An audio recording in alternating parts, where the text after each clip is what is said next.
এই তৃতীয় কথা থাকবে বাংলাদেশের যে আলোচিত ঘটনা, যেই আলোচনাগুলো সাধারণ মানুষ, দেশের মানুষ শুনতে পাবে। তো আজকে আমাদের সঙ্গে আছেন দুইজন অতিথি। একজন হলো নেত্রকোনার আমাদের যে শামীম ভাই, তার বাড়ি নেত্রকোনা সদর আসনে, এবং আমাদের পাশে আরেকজন আছেন ডক্টর মোহাম্মদ হোসেন ভাই। হোসেন ভাইয়ের বাড়ি হলো ময়মনসিংহ জেলার গফরগাঁয়ে। তো আপনারা সবাই ভালো আছেন? জি ভাই, আলহামদুলিল্লাহ। আপনি কেমন আছেন ভাই? জি আলহামদুলিল্লাহ, আমরা ভালো আছি। দু ভাই কেমন আছেন? আলহামদুলিল্লাহ। জীবন ভাই, থ্যাংক ইউ।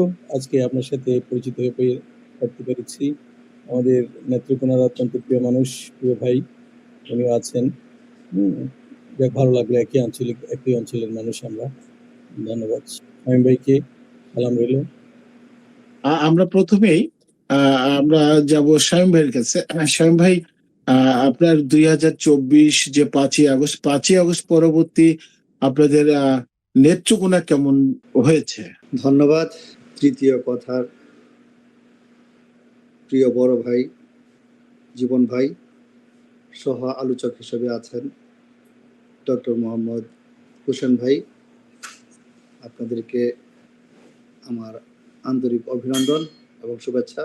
5ই আগস্টের পরবর্তী সময়ে যদি নেত্রকোনার কষ্টের কথাগুলো উপস্থাপন করা যায়, অত্যন্ত হৃদয় বিদারক, কষ্টদায়ক, হিংস্রতায় ভরপুর। মানুষ কতটুকু নিচে নামতে পারে তার প্রমাণ 5ই আগস্টে পর নেত্রকোনার অবস্থা। নেত্রকোনা জেলার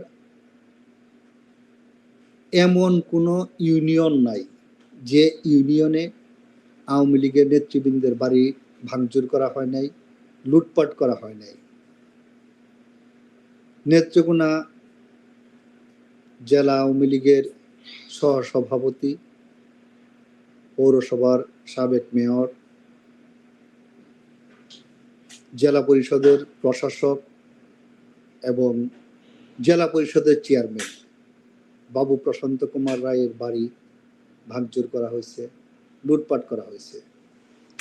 জেলা আওয়ামী লীগের সাধারণ সম্পাদক শামসুর রহমান লিটন, ভিপি লিটন, ওনার বাড়ি আগুন দিয়ে পুড়িয়ে দেওয়া হয়েছে। বর্তমান যে এমপি, সাবেক মন্ত্রী আশরাফ আলী খান খসরু, বীর মুক্তিযোদ্ধা, ওনার বাড়ি ভাঙচুর করা হয়েছে, লুটপাট করা হয়েছে। এরকম ভাবে আওয়ামীপন্থী যেসব নেতৃবৃন্দ বা সমর্থক ছিলেন, ব্যবসা বাণিজ্য করতেন, তাদের ব্যবসা লুটপাট করা হয়েছে, দোকানপাট ভাঙচুর করা হয়েছে, অগ্নিসংযোগ করা হয়েছে। বাড়ি ঘর থেকে মা বোনদেরকে টেনে হিচড়ে নিয়ে যাওয়া হয়েছে, নির্যাতন করা হয়েছে। বাধ্য হয়ে তারা বাংলাদেশ ত্যাগ করছে। আমাদের দুর্গাপুর গলমালদা বর্ডার দিয়ে তারা ইন্ডিয়া চলে যেতে বাধ্য হয়েছে। অসংখ্য ঘটনা। আর মামলার কথা যদি বলা হয়, আমার দুর্গাপুর উপজেলার সাবেক ছাত্রলীগের সভাপতি, সুষম ডিগ্রি কলেজের প্রতিষ্ঠাতা ভিপি, দুর্গাপুর পৌরসভার প্রথম চেয়ারম্যান কামাল পাশাকে প্রথমে অ্যারেস্ট করা হয়েছে। বর্তমান যে মেয়র দুর্গাপুর উপজেলার জনাব আব্দুল সালাম সাহেব, ওনাকে অ্যারেস্ট করা হয়েছিল। ঠিক এরকম ভাবে কলমাকান্দায় আমাদের নেতৃবৃন্দ যারা ছিলেন মোটামুটি সবাইকে অ্যারেস্ট করা হয়েছে। পুরা জেলাতে প্রায় 1000-এর উপর নেতাকর্মীকে অ্যারেস্ট করা হয়েছিল। আমাদের সদর উপজেলার চেয়ারম্যান মারুফ হাসান খান অব্র, সে দীর্ঘ 17 মাস জেলখানা থেকে তারপর জামিনে আসছে। প্রত্যেকটা উপজেলার, আমাদের 62টা উপজেলার চেয়ারম্যান এবং উপজেলা আওয়ামী লীগের সভাপতি খুকন ভাই, উনি 16 মাস জেল খাটছে। মোহনগঞ্জ উপজেলা আওয়ামী লীগের সাধারণ সম্পাদক ইকবাল ভাই, উনি 15 মাস জেল খাটছে। বর্তমানেও আমাদের সাবেক উপমন্ত্রী আরিফ খান জয়, বর্তমানে উনি স্টিল জেলে আছে। আমাদের বাবু প্রশান্ত কুমার রায়, জেলা আওয়ামী লীগের সহসভাপতি, উনি বর্তমানে এখন পর্যন্ত জেলে আছেন। তো দুই ভাই, যেটা হলো যে 5ই আগস্ট 2024 সাল পরবর্তী যে আপনার নির্বাচনী এলাকা গফরগাঁ, এবং গফরগাঁর আপনার মানসিক গফরগাঁর অবস্থা কেমন আছে? ধন্যবাদ। আজকের সঞ্চালক, আমাদের বিশিষ্ট সাংবাদিক, কলামিস্ট, ফটো জার্নালিস্ট, আমাদের প্রধানমন্ত্রী বঙ্গবন্ধুর কন্যা, অত্যন্ত কাছের মানুষ, বিশ্বস্ত ব্যক্তি, আমাদের প্রিয় মানুষ জীবন ভাই, আপনি অত্যন্ত সুন্দর একটি আলোচনার পরিবেশ তৈরি করেছেন। তৃতীয় কথা, বর্তমান পরিস্থিতি নিয়ে বাংলাদেশের কথা বলতে গেলে বা আমার গফরগাঁও উপজেলা নিয়ে কথা বলতে গেলে তো অনেক দুঃখ হয়, কষ্ট হয়। যেখানে জাতির জনক বঙ্গবন্ধু শেখ মুজিবুর রহমানের স্মৃতিস্তম্ভ যে 32 নম্বরকে ধ্বংসস্তূপ করে দিয়েছে, সেখানে বাংলাদেশের আনাচে কানাচের অন্য কথার তো সীমানাই নেই বলার। যিনি, যার জন্ম না হলে বাংলাদেশ নামক একটি দেশ হতো না, যার জন্ম না হলে বাংলাদেশ একটি স্বাধীন সার্বভৌমত্বের মানচিত্র পেত না, যে বাড়িতে থেকে বাংলাদেশের ইতিহাস গড়ার জন্য যিনি দীর্ঘ জীবন কাটিয়ে তার পরিবার সহ সকলের জীবনের বিনিময়ে একটি স্বাধীন সার্বভৌমত্ব রাষ্ট্রের মানচিত্র দিয়ে গেছেন, আজকে সেই স্মৃতিস্তম্ভটুকু পর্যন্ত নিশ্চিহ্ন করে দিয়েছে। এই ব্যক্তিটা ইন্টারন্যাশনালি একটি মেটিকুলাস ডিজাইন করে একজন সুদখোর ডক্টর ইউনূস পৃথিবীর ইতিহাসে কোনো জাতির পিতার স্তম্ভকে এভাবে নৃশংসভাবে নিস্তব্ধ করে দেওয়ার ইতিহাস কোনো জাতির কাছে নেই, কিন্তু এটা বাংলাদেশে হয়েছে। 1971-এর পর এই 55 বছরের মধ্যে বঙ্গবন্ধুর কন্যা জননেত্রী শেখ হাসিনা বিগত 17 বছরের যে উন্নয়ন, যে বাংলাদেশের রূপচিত্র, বাংলাদেশকে ডিজিটাল বাংলাদেশ গড়ার যে স্বপ্ন, বাংলাদেশকে সারা বিশ্বে মাথা উঁচু করে দাঁড়ানোর যে প্রতিশ্রুতি, সেটা কেবলমাত্র উনি অত অল্প সময়ের মধ্যে দিয়েছেন, যেটা বাংলাদেশের ইতিহাসে, বিশ্বের ইতিহাসে কোনো সরকার একটি রাষ্ট্রকে এত সহজে উঁচু স্তরে নিয়ে পৌঁছাতে পারে তার নজিরবিহীন একটি প্রমাণ রয়েছে। বঙ্গবন্ধুর কন্যা জননেত্রী শেখ হাসিনা 2024 সালে 5ই আগস্টের আগ পর্যন্ত বাংলাদেশের ইকোনমিতে, বাংলাদেশের অর্থনীতিতে, বাংলাদেশের সেন্ট্রাল ব্যাংকের রিজার্ভ $25 বিলিয়ন রেখে এসেছে। সেখানে বাংলাদেশ এখন $4 বিলিয়ন পরিণত হয়েছে। বাংলাদেশের ইকোনমি কোথায় চলে গিয়েছে? লুটপাট, নির্যাতন করে, নিপীড়ন করে, বাংলাদেশ আওয়ামী লীগকে নির্যাতিত নিপীড়ন করে, বাংলাদেশের আওয়ামী লীগের নেতাকর্মীদেরকে নির্যাতিত করে নিপীড়ন করে আজকে বাংলাদেশের মানুষ গ্রাম অঞ্চল থেকে শুরু করে শহর পর্যন্ত প্রত্যেকটি জনগণ দেখতে পাচ্ছে যে একজন খেটে খাওয়া মানুষ, যে দিন আনে দিন খেত, যে একজন দিনমজুর, যে ডে লেবার, যে একজন রিক্সাওয়ালা, যে একজন ভ্যান চালক, সে সারাদিনও পরিশ্রম করে শেখ হাসিনার সময় 2000 টাকা কামাই করতে পারত, রোজগার করতে পারত। তার 500 টাকা খরচ যাওয়ার পর বাকি 1500 টাকার মধ্যে সে তার পারিবারিক সংসার জীবনের জন্য 1000 টাকার বাজার সদাই করে সুন্দরভাবে স্ত্রী সন্তানদেরকে নিয়ে জীবনযাপন করতে পেরেছে, তাদের কোনো অভিযোগ ছিল না। আজকে বাংলাদেশের মানুষ, বাংলাদেশের যুব সমাজ বেকার, বাংলাদেশের গরিব অসহায় মানুষগুলি 3 বেলা থেকে 1 বেলা খেয়ে চলছে, তাদের জীবন চলছে না। আপনি তার বাস্তব স্টেটমেন্ট, একজন রিক্সাওয়ালা, তাকে জিজ্ঞেস করেন, তারা বলছে, নানান মিডিয়াতে এসে বলতেছে, ওপেন বলতেছে। আজকে দেখলাম একজন দিনমজুর ভ্যান ড্রাইভার, সে প্রতিবাদ করার কারণে, আওয়ামী লীগের নাম বলার কারণে, জয় বাংলা বলার কারণে তাকে নৃশংসভাবে পিটিয়ে তাকে পুলিশের হাতে ধরিয়ে দিয়েছে। একজন নারী তার অধিকার পাচ্ছে না, অধিকার তো অনেক দূর, সে তার জান মাল নিরাপত্তা রাস্তা দিয়ে চলার যে পরিবেশ সেটি পাচ্ছে না। আমার গফরগাঁও উপজেলা, আপনি জানেন দীর্ঘদিন একটি পরিবার, আলতাফ গোলন্দাজের পরিবার শাসন করেছে। আলতাফ গোলন্দাজ তিনবার এমপি ছিলেন, কিন্তু তার ছেলে ফাহমি গোলন্দাজ ভাবেল আমাদের আওয়ামী লীগের নেতাকর্মীদের উপরই কিন্তু নির্যাতন করেছে। আজকে গফরগাঁও দুইটা থানা, একটা পাগলা আর একটা গফরগাঁও থানা।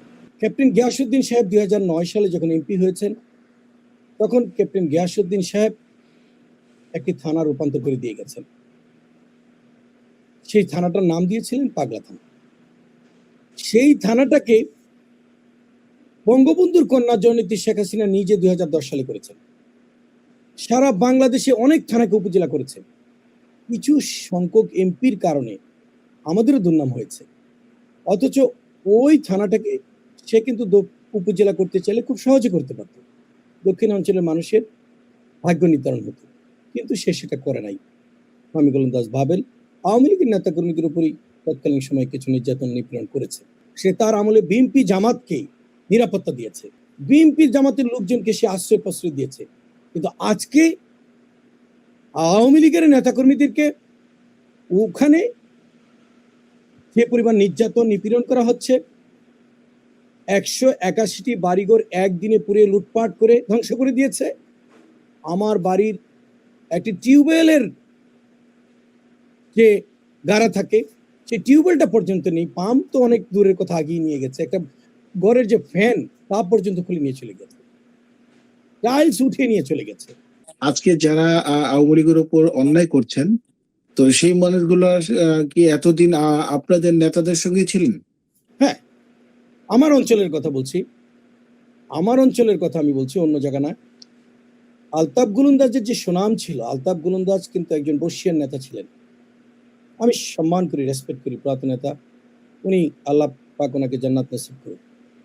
কিন্তু তারই সন্তান যখন ক্ষমতা আসলো, তখন সে বিএনপি জামাতকে, বিএনপির একনিষ্ঠ ব্যক্তি সুলতান সাহেবের ছেলে এমপি ছিলেন, তার ছেলে মুশফিককে নিয়ে সে আওয়ামী লীগের প্রায় 20,000 নেতাকর্মী গফরগাঁয়ে থাকতে পারেনি। আমরা বহুবার এটি অভিহিত করেছি, কেন্দ্রে পর্যন্ত অবহিত করেছি। আপনাকে জ্বলন্ত প্রমাণ দিই, ক্যাপ্টেন গিয়াসউদ্দিন সাহেব, অবসরপ্রাপ্ত ক্যাপ্টেন গিয়াসউদ্দিন সাহেব এমপি ছিলেন। 2011 সালে যখন বঙ্গবন্ধুর কন্যা গফরগাঁও গিয়েছেন, ওপেন মঞ্চে বাবেল গোলন্দাজ অনেক জুতা ফিক্কা দিয়েছে। সৈয়দ আশরাফ সাহেব তখন জেলা আওয়ামী লীগের জেনারেল সেক্রেটারি ছিলেন, অধ্যক্ষ মতিউর রহমান ময়মনসিংহের জেলা আওয়ামী লীগের প্রেসিডেন্ট ছিলেন, মঞ্চে দাঁড়িয়ে হাত জোর করে থামাতে পারে নাই। সেই ছেলেকে কিন্তু আওয়ামী লীগ থেকে মনোনয়ন দেওয়া হয়, 2বার এমপি করা হয়। আমি 2024 সালে এমপি ইলেকশন করেছি প্রাক প্রতীকে, স্বতন্ত্র। সেখানে বিপুল সংখ্যক ভোট পেয়ে কিন্তু সেখানে আমাদেরকে নেত্রী বলেছেন নির্বাচন করার জন্য। আজকে সেই আমার যারা নির্বাচন করেছে, আওয়ামী লীগের নেতাকর্মী নির্বাচনটা করেছে, 211 জনকে সে মিথ্যা মামলা দিয়েছে। এই 211 জন সাবেক চেয়ারম্যান, সাবেক আওয়ামী লীগের সভাপতি, বর্তমান আওয়ামী লীগের সাথে জড়িত, যুবলীগ ছাত্রলীগ জড়িত, এই 211 জন নেতাকর্মী এখনো পর্যন্ত এই দুঃসময়ে ময়মনসিংহে প্রতি মাসে হাজিরা দিতে যেতে হয়। এই মাসেরও 5 তারিখ হাজিরা ছিল। আমার প্রশ্নটা হচ্ছে যে এই ধরনের অন্তকুন্দল আওয়ামী লীগের ভিতরে বাংলাদেশের কিছু সংখ্যক এমপির কারণে আমাদের আওয়ামী লীগের আজকে দুর্নাম হচ্ছে। বঙ্গবন্ধুর কন্যা জননেত্রী শেখ হাসিনাকে নানান প্রশ্নের জবাব দেন। আগামী দিনের আওয়ামী লীগকে সুসংগঠিত করতে হলে এই সমস্ত বিতর্কিত এমপি মন্ত্রী যারা ছিল তাদের দিকে সুদৃষ্টি দেখতে হবে। আওয়ামী লীগের তৃণমূলকে সুসংগঠিত করার জন্য নেতৃত্ব খুঁজে বের করতে হবে। যোগ্য নেতৃত্ব বের করতে হলে আগামী দিনে বঙ্গবন্ধুর কন্যা জননেত্রী শেখ হাসিনাকে স্বদেশ প্রত্যাবর্তন করতে হলে যেই সমস্ত নেতৃবৃন্দদের গ্রহণযোগ্যতা আছে তাদেরকেই মাঠে রাখতে হবে, কাজ করতে হবে। আসলে অনেস্টলি একটা কথা কি, আওয়ামী লীগের যে বিগত দিনে কমিটিগুলা হয়েছে, সেই কমিটিগুলার নেতৃত্বে বর্তমান আওয়ামী লীগ ঘুরে দাঁড়ানো অনেকটা কষ্টকর। কারণ যারা নেতৃত্বে বর্তমানে আছেন, আমি তাদেরকে খাটো করে বলছি না, আওয়ামী লীগের তৃতীয় চতুর্থ সারির যেসব নেতৃবৃন্দ ছিলেন ওনাদেরকে মেটিকুলাস ডিজাইনের মাধ্যমে ফ্রন্ট লাইনে নিয়ে আসা হয়েছে। এইটাও একটা জামাতের মেটিকুলাস ডিজাইন। আর যারা নেতৃত্ব দেওয়ার কথা ছিল ওনাদেরকে দূরে রাখা হয়েছে। সুতরাং সারা বাংলাদেশের নিয়ে নেত্রকোনাতেও নেতৃত্বের পরিবর্তন আনতে হবে। নেত্রী গত সপ্তাহে মিটিং করছেন আমাদের দুর্গাপুর কলমাকান্দা আসনে। ওই মিটিংয়ে আমাদের তৃণমূল পর্যায়ে ছাত্রলীগের যেসব নেতৃবৃন্দরা জেল খাটছে তাদের সঙ্গে নেত্রী কথা বলছেন। কই যারা আওয়ামী লীগ করতো, আওয়ামী লীগের সিনিয়র নেতৃবৃন্দ ছিল তাদের সঙ্গে তো নেত্রী কথা বলেন নাই। কারণটা কি? তারা 16 বছর দল ক্ষমতায় ছিল, তারা নেতৃত্ব দিছে, কি নেতৃত্ব দিছে নেত্রী অবগত। আর তৃণমূলের ছাত্রলীগের নেতৃবৃন্দ যারা আজকে রাজপথে মিছিল করতেছে, মিটিং করতেছে, জেল খাটতেছে, দলের জন্য তারাই নিবেদিত, তারাই এখন দলের জন্য জীবন দিতে প্রস্তুত। কিন্তু আওয়ামী লীগের যারা নেতৃবৃন্দ আছেন ওনাদের ভিতরে এখনো দ্বন্দ্ব, দ্বিধা, কিভাবে আমরা একসঙ্গে হব, এই বিষয়গুলো কাজ করতেছে। আজকে আমি যুক্তরাষ্ট্র থেকে প্রায় 3000 ঘন্টার উপরে কথা বলছি আমার জেলাতে। প্রত্যেকটা উপজেলার ইউনিয়ন পর্যায়ে পর্যন্ত আমি নেতৃবৃন্দের সঙ্গে কথা বলছি। আমি যতগুলা লোকের সঙ্গে কথা বলি, আমার জেলার নেতৃবৃন্দ যারা আছে, জেলা আওয়ামী লীগের সভাপতি, সেক্রেটারি যারা আছেন, তারাই অতগুলো লোকের সঙ্গে কথা বলে না। আমি প্রত্যেক দিন 4 থেকে 5 ঘন্টা সময় নেত্রকোনা নেতৃবৃন্দের সঙ্গে যোগাযোগ করি। এবং একটা বিষয় লক্ষণীয় যে আমি যখন নেতৃবৃন্দের সঙ্গে কথা বলি এবং নেতৃবৃন্দদেরকে একসঙ্গে বসাই অনলাইনের মাধ্যমে, তারা স্বতঃস্ফূর্তভাবে বসে। কিন্তু জেলা আওয়ামী লীগের একটা মিটিংয়ে দেখা যায় যে 20 জন 25 জন পর্যন্ত নেতা হয় না। আওয়ামী লীগের যে এই দ্বন্দ্ব, এই গ্রুপিং, এটা শেষ করতে হবে। কারণ মানুষ আওয়ামী লীগকে চায়, জনগণ এখন আওয়ামী লীগের দ্বারস্থ। তারা চায় জননেত্রী শেখ হাসিনা বাংলাদেশে আসুক, বাংলাদেশের মানুষের দায়িত্ব গ্রহণ করুক।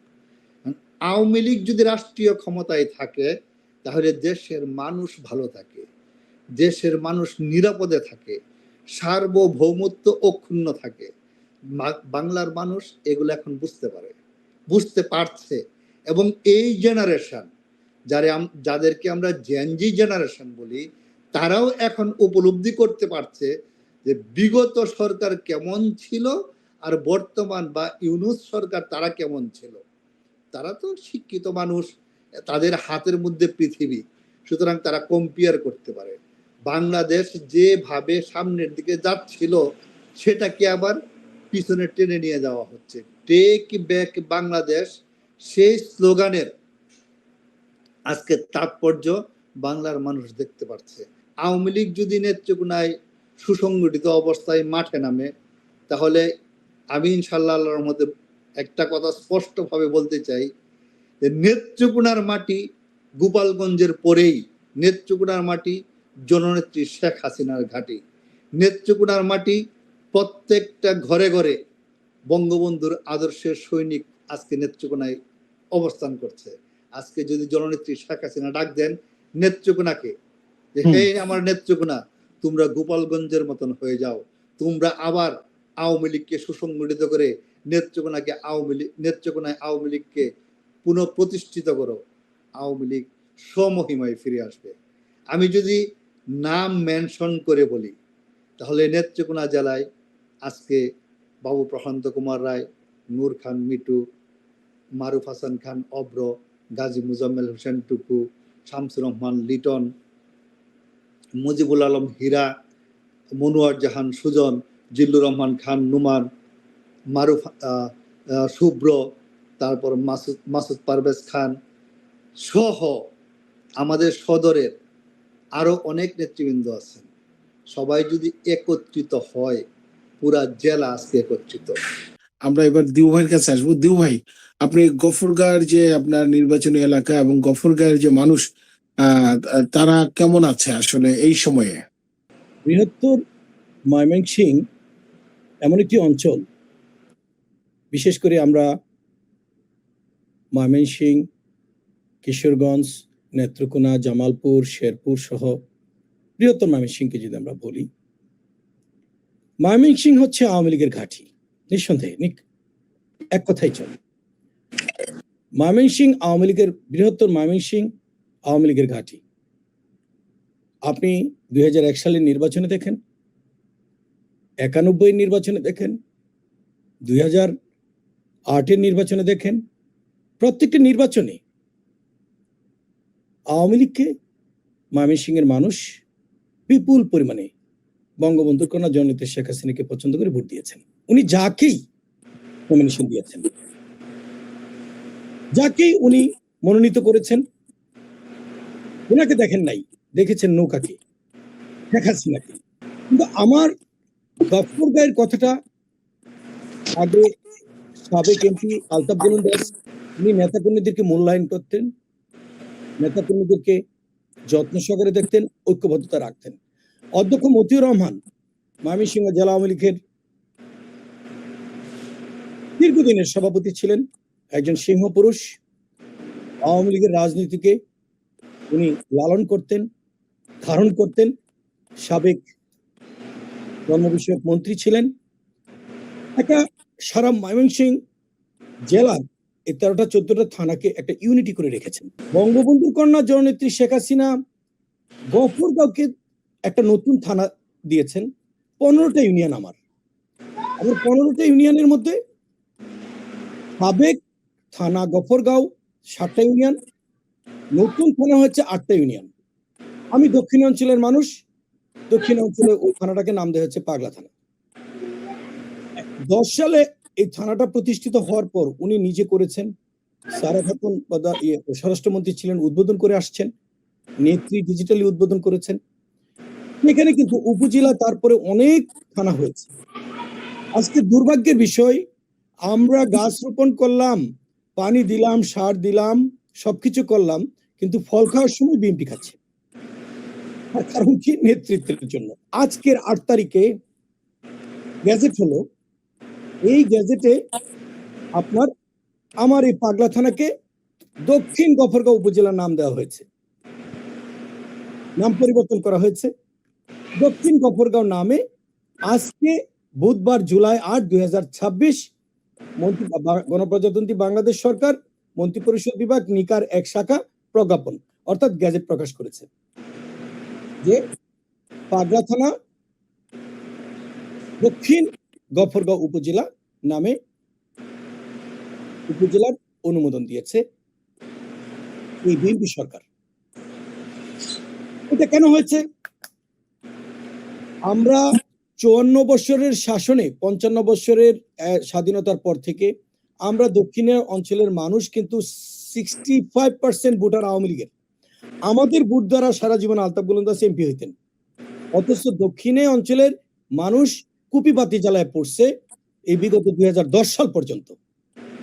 কারণ এই অঞ্চলের মানুষ ইলেকট্রিসিটি পেত না, এই অঞ্চলের মানুষ আলুর মুখ দেখেছে না, নির্যাতন নিপীড়ন করেই রেখেছে। অথচ আওয়ামী লীগ সরকার ক্ষমতাও ছিল 96-এ, তারপরেও করা হয়নি। যখন দক্ষিণে একজন এমপি হলেন অবসরপ্রাপ্ত ক্যাপ্টেন গিয়াসউদ্দিন সাহেব, তখনই দক্ষিণ অঞ্চলের মানুষকে থানা দিলেন, ইলেকট্রিসিটি দিলেন, রাস্তাঘাট দিলেন, সকল কিছু দিলেন।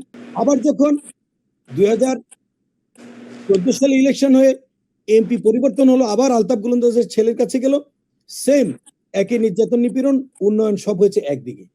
আরে ভাই, এমপি আপনি হয়েছেন তো শুধু ওই 7টা ইউনিয়ন গফরগাঁয়ের 7টা ইউনিয়ন নিয়ে না, আপনি তো 15 ইউনিয়নের জনগণের ভোটে এমপি হয়েছেন। আপনি সেই নেতৃত্বটা দিতে জানেন না, বরং এই অঞ্চলের মানুষকে অবহেলিত রেখেছেন। আজকে বিএনপির আবার এমপি হয়েছে এই দক্ষিণ অঞ্চলের মানুষ। আমার পাশের ইউনিয়নের একজন ব্যক্তি আক্তারুজ্জামান বাচ্চু, সে এমপি হওয়ার এই বিএনপি ক্ষমতার 4 মাসের মধ্যে এসে সে কিন্তু একটি থানাকে উপজেলা রূপান্তর করে ফেলেছে। তাহলে এই কৃতিত্বটা কে নিল? এই কৃতিত্বটা কিন্তু আওয়ামী লীগ সরকার পেত। এই দক্ষিণ অঞ্চলের মানুষগুলো 65% আওয়ামী লীগের ভোটার, এরা কিন্তু এই আওয়ামী লীগ সরকারকে এই কৃতিত্বটা দিতে পারত। শামীম ভাই যে কথাটা বলেছেন যে কিছু আওয়ামী লীগের নেতৃত্বের অভাবে আওয়ামী লীগ দ্বিখণ্ডিত হয়ে আছে, আওয়ামী লীগ সুসংগঠিত হতে পারছে না। অত্যন্ত অভিজ্ঞতার রাজনীতিবিদ হিসেবে কথা বলেছেন, আমি আপনার সাথে একমত যে আজকে নিজেদের যে দুষ্ত্রুটিগুলি আছে, এই দুষ্ত্রুটিগুলি আমাদেরকে বের করে সঠিক নেতৃত্বের রাস্তা নেত্রীকে বোঝাতে হবে, দিতে হবে। কারণ নেত্রী যা আন্তর্জাতিক, দেশীয়, বিদেশীয় নানান ধরনের রাজনীতি নিয়ে উনি ব্যস্ত থাকেন। 15 বছরের শাসন আমলে এমপি মন্ত্রীরা যারা দায়িত্বে ছিলেন, ওনাদেরকে দায়িত্ব ছিলেন দলকে ঠিক রাখার জন্য, দলের অঞ্চলকে ঠিক রাখার জন্য, আওয়ামী লীগকে সুসংগঠিত রাখার জন্য। উনি তো দেশ নিয়ে ভেবেছেন, আন্তর্জাতিক নিয়ে ভেবেছেন। উনি তো প্রত্যন্ত অঞ্চলে কোন থানা, কোন উপজেলা, কোন নেতাকর্মী নির্যাতিত হচ্ছে এত খবর রাখার সময় ছিল না। আপনি ভালো করে জানেন জীবন ভাই। তো সেইখানে প্রত্যেকটা অঞ্চলে, ম্যাক্সিমাম অঞ্চলে এমপিদের কোন দল, দলীয় কোন দল, আমাদের প্রতিনিধিত্বদের কোন দল, এখানে যখনই দেখে ওনার বি টিমে আরেকটা টিম তৈরি হচ্ছে, রাজনীতির কম্পিটিশন তৈরি হচ্ছে, ওনার লোকগুলিকে কিভাবে ঘায়েল করবে, কিভাবে মিথ্যা মামলা দিবে, কিভাবে হয়রানি করবে, এই ছিল আওয়ামী লীগের বিগত দিনের পলিটিক্স গুলি। আমাদের গফরগাঁয়ের অঞ্চলের কথা বলছি। একটা উদাহরণ দেই, আপনি বিশিষ্ট সাংবাদিক, আমাদের অত্যন্ত স্বনামধন্য ব্যক্তি, সমকালের সাংবাদিক বিপ্লব, তার এখানে চেয়ারম্যান দীর্ঘদিন, সে 10 বছর ধরে ইউনিয়নের চেয়ারম্যান। তার কথা মতো যখন রাজনীতি না করছে, তার ইটের বেটা দখল করে নিয়ে যাচ্ছে।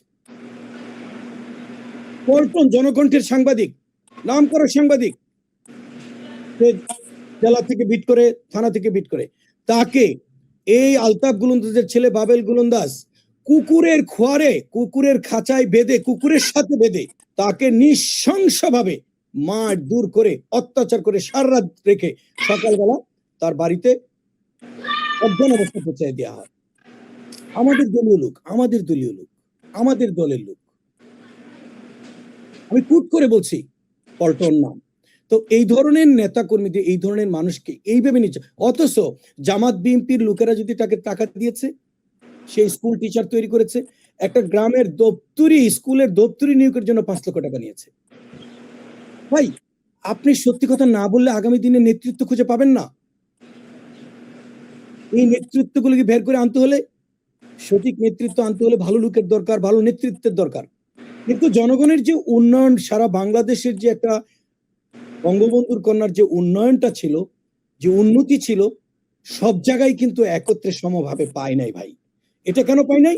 এটা নেতৃত্বের অভাবে, কারাপশনের অভাবে, যোগ্য নেতৃত্বের অভাবে। এই যে আজকে ফেসবুক উমুক টুমুক জায়গায় এসে বলে আমরা নেত্রী গেলে আমরা গফরগাঁও থেকে এই করব সেই করব।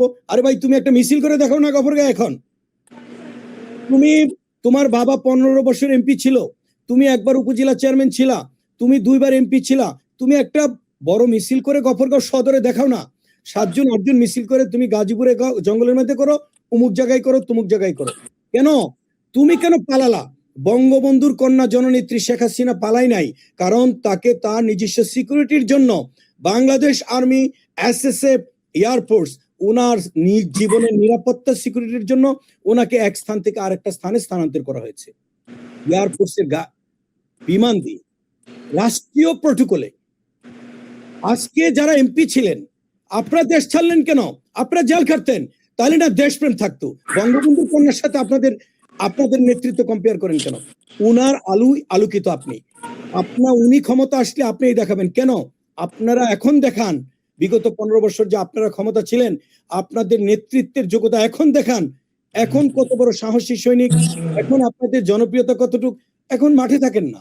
আরে ভাই, এখন আমাদেরকে নেতাকর্মীরা জেল খাটে, তাদেরকে জেল থেকে বের করতে হয়। নেতাকর্মীরা খাবার পাচ্ছে না, তাদের বাড়িতে খাবার পাঠাতে হয়। তাদেরকে সুখ দুঃখের রাত দিন জেগে থাকতে হয়। এই যে শামীম ভাই বলে প্রতিদিন উনি 20 জন 25 জনের সাথে কথা বলছেন, কেন করতে হয়? উনি তো কয়বার এমপি ছিলেন, উনি কতবার মন্ত্রী ছিলেন। আমরা তো এমপি থাকি নাই, মন্ত্রী থাকি নাই, আমাদের খোঁজ নিতে হয় কেন? আমরা নিচ্ছি কেন? এই নেওয়ার দায়িত্ব তো আপনাদের ছিল, আপনারা নেন না কেন? এইটাকে আমাদের বের করতে হবে ভাই। এই জন্য উন্নতির কথা বললে বঙ্গবন্ধুর কন্যা 15 বছর যা করে দিয়ে গেছেন, এটা ইতিহাসে বিরল, তার কম্পেয়ার চলে না। কিন্তু আপনাকে খুঁজে বের করতে হবে যে তার অঞ্চলে তাকে নেতৃত্ব গ্রহণ করবে কিনা, তার গ্রহণযোগ্যতা আছে কিনা। এখন তো এরা যদি তার অঞ্চলে যা, এদের পিঠের চামড়া থাকবে না ভাই। আওয়ামী লীগের নেতাকর্মীরা ওদের পিঠের চামড়া উঠাই দিবে, একদম ক্লিয়ার। আওয়ামী লীগের তৃণমূলের নেতাকর্মীরা এই সমস্ত এমপি গুলিকে পিঠের চামড়া উঠাই দিবে, বাবেল গোলন্দাজের মতো এমপি যারা যাবে। শামীম ভাই, তৃণমূলের সঙ্গে কি আপনার যোগাযোগ আছে কিনা? আওয়ামী লীগের যখন 15 বছর ক্ষমতায় ছিল, 15 সাড়ে 15 বছর, আমরা যাই না এই দলের কাছে কোনো কিছু চাইতে। কিন্তু আজকে আওয়ামী লীগের এই দুর্দিনে আমি আওয়ামী লীগের একজন কর্মী হিসেবে নিজেকে যেহেতু দাবি করি, সেজন্যেই আওয়ামী লীগের দুর্দিনে আমি আওয়ামী লীগের পাশে। আপনি অবগত আছেন, যখন ইউনূস 2005-এ নিউ ইয়র্কে আসছিল জাতিসংঘের অধিবেশনে যোগ দেওয়ার জন্য, আমি একমাত্র ব্যক্তি যে killer Yunus, step down Yunus signboard নিয়ে জেএফকে এয়ারপোর্টের ভিতরে ছিলাম। জেএফকে এয়ারপোর্টের ভিতরে কিন্তু প্রতিবাদ করা যায় না, আউটসাইডে করতে হয়, কিন্তু আমি তা করছি। কিলার ইউনূস, স্টেপ ডাউন ইউনূস ছিলাম শামীম ভাই, আমিও ছিলাম। Thank you. জি, ধন্যবাদ দীপু ভাই। তারপর এই যে আমাদের আন্দোলন, এটা কেন যে আমরা আওয়ামী লীগের কর্মী ভাই, আমরা সরকারি দলের না, আমরা বিরোধী দলের কর্মী। আওয়ামী লীগ যখন কখনো বিপদে পড়ে, কখনো বিপদের সম্মুখীন হয়, তখন আমাদের মতন যারা তৃণমূলের কর্মী তারাই সামনে এসে দাঁড়ায় এবং তারাই দলের হাল কাঁধে তুলে সামনের দিকে দলকে টেনে নিয়ে যায়। এবং সেজন্যেই তৃণমূল আওয়ামী লীগেই তাদের নতুন নেতৃত্ব নির্ধারণ করে ফেলেছে অলরেডি এবং সামনে তা প্রকাশ করবে। আর নেত্রীও জানেন যে যখন আওয়ামী লীগের বিপদ থাকে তখন কারা আওয়ামী লীগের সামনে নিতে পারে। সরকারি দলে যারা ছিল, নেতৃত্ব দিছে, ওটা সরকারি দলের নেতৃত্ব। সরকারি দলের নেতৃত্ব যে কাউকে দিয়েই চালানো যায়, কারণ দলটা থাকে সরকারি। সুতরাং ওই নেতৃত্ব এখন আর চলবে না। এটা স্পষ্ট বার্তা যে সরকারি দলের নেতৃত্বে আমরা পরাজিত, সুতরাং ওই নেতৃত্ব আমরা আর চাই না। আর তৃণমূলেই নির্ধারণ করবে আওয়ামী লীগের নেতৃত্বে কারা আসবে। আমি দেশের মানুষকে জানাতে চাই যে আওয়ামী লীগ বাংলাদেশের মানুষের সঙ্গেই থাকবে ইনশাল্লাহ। কারণ বাংলাদেশ সৃষ্টির পূর্বে সৃষ্টি হয়েছিল আওয়ামী লীগ, সেই আওয়ামী লীগই বাংলাদেশকে সৃষ্টি করেছে। প্রতিদিন আমাদের গ্রুপ ওয়াইজ কথা হচ্ছে, ইউনিয়ন পেপি কথা হচ্ছে, থানা পেপি কথা হচ্ছে। প্রতিদিন আমরা কারো না কারোর সাথে 2, 4, 10 জন, 25 জন, 50 জনের সাথে টেলিফোনে আমরা কমিউনিকেশন করছি। আমরা বিদেশে থেকে কিন্তু শান্তি নেই, রাত দিন আমাদেরকে কাজ করতে হচ্ছে। আমাদের মোবাইলগুলি 24 ঘন্টা ওপেন থাকতে হয়, কারণ কখন কোন ছেলে, কখন কোন ছাত্রলীগের কর্মী, কখন কোন যুবলীগের নেতা, কখন কোন আওয়ামী লীগের নেতাকে অ্যারেস্ট করে নিয়ে যাচ্ছে, তার পরিবার থেকে ফোন আসতেছে। রাত 2টা বাজে, 3টা বাজে, তার সাথে আমাকে কথা বলতে হচ্ছে, তার ব্যবস্থা নিতে হচ্ছে, তাকে বের করতে হওয়ার জন্য উকিল নিয়োগ দিতে হচ্ছে, তার পরিবারকে সান্ত্বনা দিতে হচ্ছে। এই কাজগুলো আমাদের কন্টিনিউ একটা ব্যাপার হয়ে দাঁড়িয়েছে। বিগত দিনে তারেক জিয়া বাংলাদেশে যাওয়ার পর যে সংবর্ধনা যে মানুষ পেয়েছে, শেখ হাসিনা বাংলাদেশে গেলে আপনি মনে রাখবেন তার চেয়ে আরো 5 গুণ বেশি জনগণ সারা বাংলাদেশ ব্যাপী ওনাকে গ্রহণ করতে আসবে। আপনাদের দুজনকে অনেক ধন্যবাদ যে আপনারা তৃতীয় কথায় অতিথি হিসেবে সংযোগ হয়েছেন, এবং আগামীতে আমরা আবারও আপনাদের সঙ্গে যোগাযোগ করব নতুন কোনো কথা নিয়ে। তো দর্শক, আপনারা যারা আমাদের অনুষ্ঠানটি দেখছেন এবং আপনারা যারা এই অনুষ্ঠানে সংযুক্ত হতে চান, আপনারা সরাসরি JTV24 অনলাইনের যে ইনবক্স মেসেজ লিখে পাঠাবেন এবং আমরা আপনাদের সঙ্গে যোগাযোগ করব। আজকে এই পর্যন্তই, সবাই ভালো থাকবেন, আল্লাহ হাফেজ।